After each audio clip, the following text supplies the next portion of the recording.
Yes, again, good afternoon. I'm Jen from Amazon Serye. Isa sa pinakamahalagang desisyon sa negosyo ay hindi lang kung anong produktong ibebenta natin. Hindi rin kung magkano ang kapital natin, kundi sino ang supplier mo. Kasi kahit maganda ang produkto mo, kahit marami kang customer, kung mali ang supplier mo, pwede kang mawala ng customer, pwede kang malugi, at pwede pang masira ang pangalan ng negosyo mo. Sa video nito, pag-usapan natin ang mga red flag sa supplier na dapat mong bantayan. Red flag number 1, hindi sumasagot pag tinatawagan o pahirapan kausapin. Imagine may customer ka, may order na worth 5,000. So kailangan mo na stocks. Tinawagan mong supplier, nakasampung tawag ka na, walang sagot. Nag-message ka, walang reply. Puro sinson lang. Kinabukasan pa siya sumagot. Ang senaryo, ganito. Ang customer mo syempre mag-a-ask, Ate, Kuya, available pa ba yung products? Syempre ikaw, ayaw mo mawala yung customer sa'yo. And then inside you, nag-aano ka ng hope na yung customer isasagot at sasabihin na meron. Nasasabihin mo, opo, available pa. Pag contact mo sa supplier, wala na pala. So out of stocks na. So, ang mangyayari niyan, ikaw ay mapapahiya sa customer. Diba? Yan ang resulta.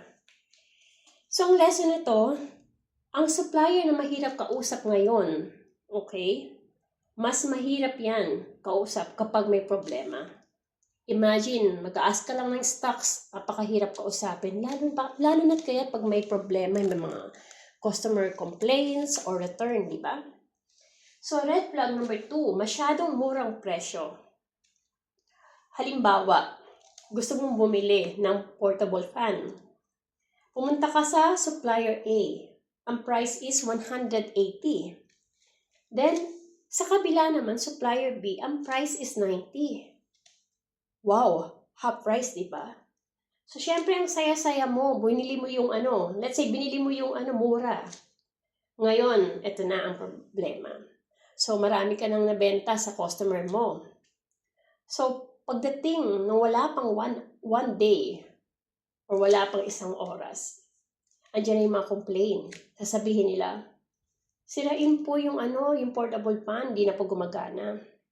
Fake po ata to kasi biglang nasisira yung mga push button, defective.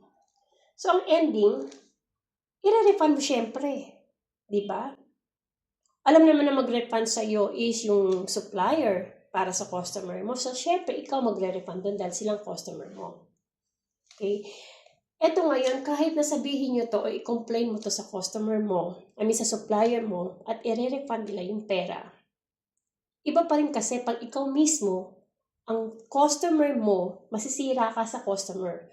So, mawawala na yung trust.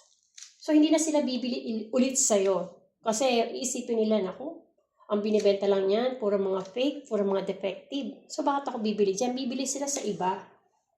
Diba? So, ikaw masisira sa customer, hindi yung supplier mo.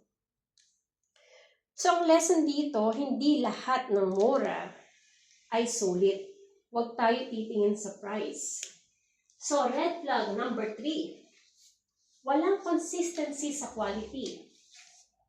Halimbawa, nagbebenta ka ng mga tela. Okay, ang unang mong order, maganda yung tela, makapal. So, satisfied yung mga customer mo.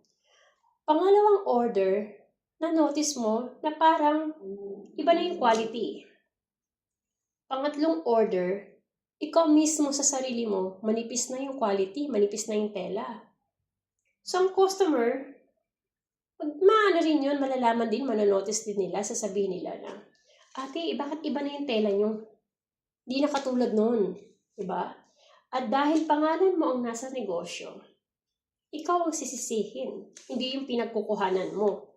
Hindi mo pwede sabihin sa customer na, ewan ko kasi kinuha ko lang yun dun. Hanggang hindi ko ba alam bakit nagbago na yung tela? No. Kasi you have the rights to choose wisely kung sino yung supplier na kukuhanin mo para magbenta, para ibenta yung produkto na gusto mo. So, ang lesson dito is consistency is everything. So, red flag number 4, hindi transparent sa presyo. Okay, let's say bumili ka ng mug, ang price is 100 pesos. Then magugulat ka, kinabukasan, naging 120. So, sa isang customer, nagbenta ka ng 110. Then, kinabukasan may bumili naman, nabentahan mo naman ng 130. So, walang malinaw na presyo. Sa unang customer na binigay mo, since na 100 ang puhunan, binenta mo ng 110. Nung naging 120 na, binenta mo naman ng 130. Paano kung magkapatid yung customer na yon?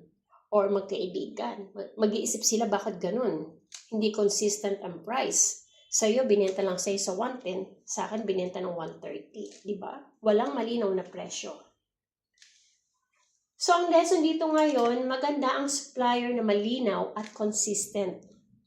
You need to ask, di ba? Bakit ganito na yung price nito? Kakakuha ko lang na ganito, ganyan. Ano po ba ang rason? They should justify or they should give you reason bakit biglang tumaas. Then, red flag number 5, walang resibo o walang record. Imagine, nagbayad ka ng 20,000 pesos. Okay? Then, dineliver sa'yo, isang kahon lang. Then, mapapaisip ka, bakit isang kahon lang to? Dapat to more pa. At least 3 or 4. So, kulang. So, sabi ng supplier, patingin nga po ng records nyo, ng invoice nyo. Kasi ang dami kong customer yesterday Hindi ko na po napansin kung naibigay ko po sa iyo yung invoice or record, something like that. Then ikaw, wala ka ding record, hindi ka humingi ng invoice. So paano mo mapapatunayan na binigay mo yung 20,000, ito dapat yung listahan na marireceive mo. Diba? So, importante yan. Yan ang pinaka-lesson. Always keep records or screenshot kung nag-WhatsApp man kayo or message, receipt and invoice. Okay? Kahit na pumunta ka physically dun sa supplier store mo, nagbigay ka ng 20,000, humingi ka ng invoice, nakalagay dapat doon yung mga description.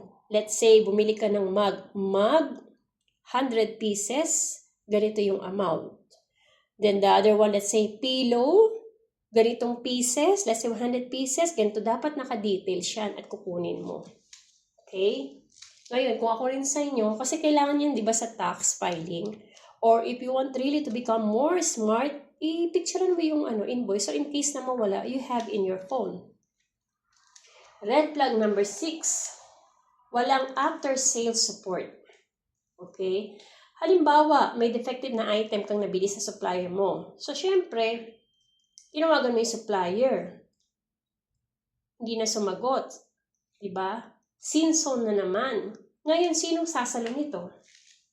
So, ikaw na naman. Diba? Maganda talaga sa mga supplier kung makakuha kayo na madali silang makausap, madali silang bawa tinawagan nyo, answering kayo agad, otherwise, within a minute, sila ang tatawag para sa'yo. Then, tutulungan ka nila. Kasi maganda yung both side nagsusupport. Halimbawa, ikaw bumibili ka sa kanila, syempre, sinusuportahan mo yung business nila. Then, since sinusuportahan yung business nila, sila din dapat ganun. Mano ba naman kung sagutin ka agad yung tawag, or tawagan nila, okay, kumusta naman po yung products na nabili nyo sa amin? Okay po ba? Ganito, ganyan. Kasi at the end of the day, pag itong seller na maraming nabenta, at kukuha na naman sila ng napakadami dito sa supplier nila, pareha silang aangat. It's a win-win situation from the seller and her or his supplier. Di po ba? So, ang maganda supplier ay partner mo talaga sa negosyo, hindi lang taga-benta. So, red flag number 7, pinipilit kang umorder ng marami. Okay? Pag gusto mong bumili ng isang item, let's say bibili ka ng keychain. Sir, minimum yan is 500 pieces. Isang kahon lang. Pero nagsisimula ka pa lang. Diba? So, kung nagsisimula ka pala, huwag kang order ng ganun kadami. Kahit sabihin ng supplier na ganun, huwag.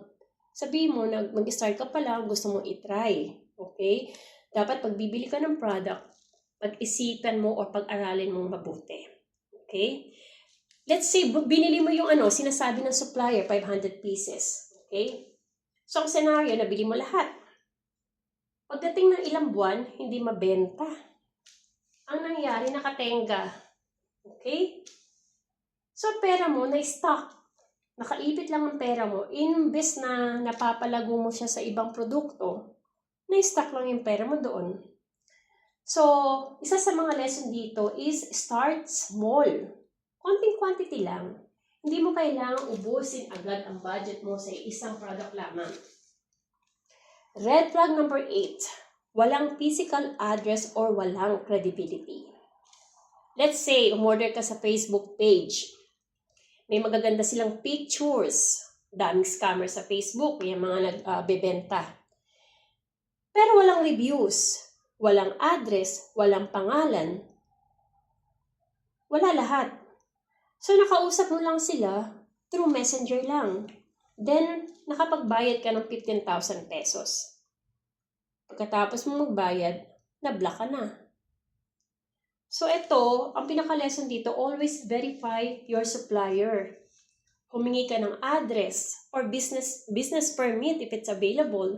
Then, check mo yung review and reference. Huwag ka basta-bastang magbigay ng pera. Kahit sabihin mo napakaganda pa ng mga picture or napakamura sa kanila yung binibenta nila.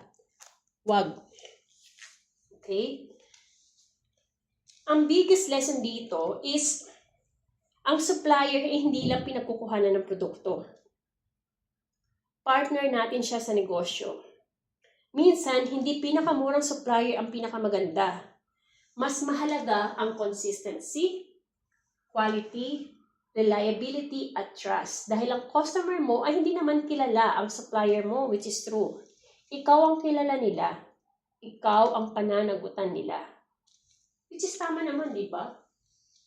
Yung mga palpak na nangyayari sa store mo, hindi naman nila maano yung supplier, ikaw yun. So, before buying products, pag-aralan mo mabuti at pag-aralan mo kung saan ka bibiling supplier. Check yung mga meron kang mga reviews or referrals para sa pagkukuhanan mo. And then, kumuha ka lang ng minimum quantity, wag lahat ng maramihan.